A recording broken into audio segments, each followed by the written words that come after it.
When the war started, we lived in Berkeley, California, where my father was the minister of the Berkeley Japanese Free Methodist Church, a church he had founded in 1923. The congregation was initially Issei, first generation, but by 1942, the second generation was reaching early adulthood. The scriptures and hymns were read and sung in both languages, but the services were conducted in Japanese. The Sunday school was conducted in English.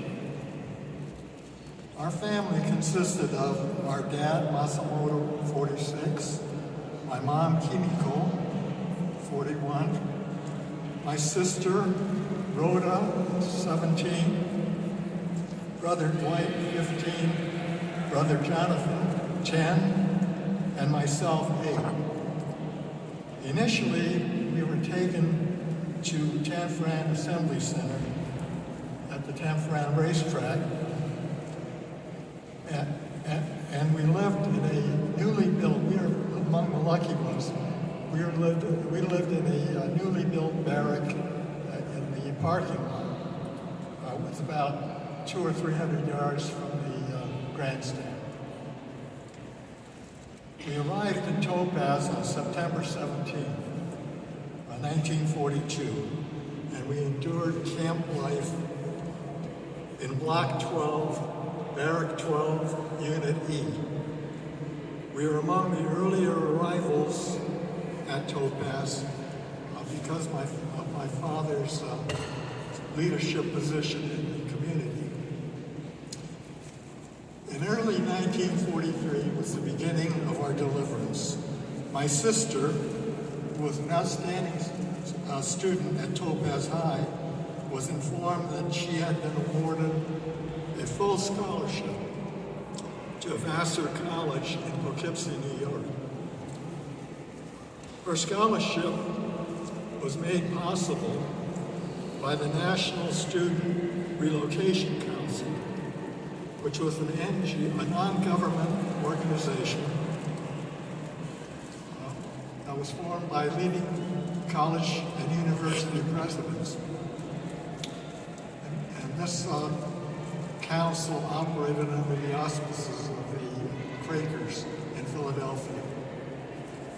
Rhoda's sponsor was a Vassar alumna from Los Angeles, whose husband was a federal judge who had previously been a lawyer for the ACLU.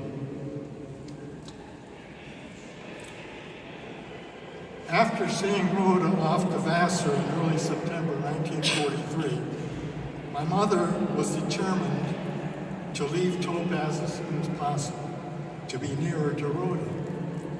My father had a sister-in-law, Dr. Megumi Shinoda, whose father, Dr. Minosuke Yamaguchi, was a physician in New York City. This was about 75 miles from Poughkeepsie. He was willing to sponsor us. My eldest brother, Dwight, and my dad were the next to leave. Dwight later told us what a great laugh he got when he and Dad boarded the train at Delta. The conductor asked the two of them, "Are you boys joining the Army?" Well, in fact, they were trying to get to New York in time to enroll Dwight in high school for the spring semester of 1944. That paid off as Dwight completed high school in New York City and got a scholarship to Harvard. Mother, Jonathan, and I left Topaz in March 1944.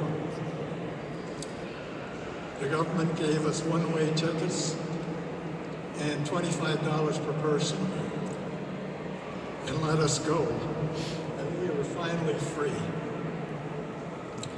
When we got to Chicago, we transferred to the New York Central. And as the train began to pull out of the LaSalle Street station in Chicago, the conductor came by to punch our tickets. He looked at my mother and he asked, "What is your nationality?" And she said, "Japanese." And he said, "Just tell me you're Filipino. This train goes through Canada, and Canada will not permit entry by Japanese."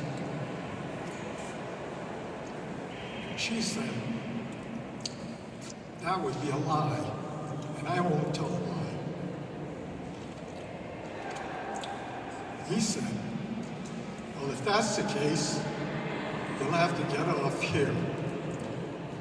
So there we were on the track bed outside the station in the dark, and somehow we got back to the station and caught another train that went to New York through Ohio.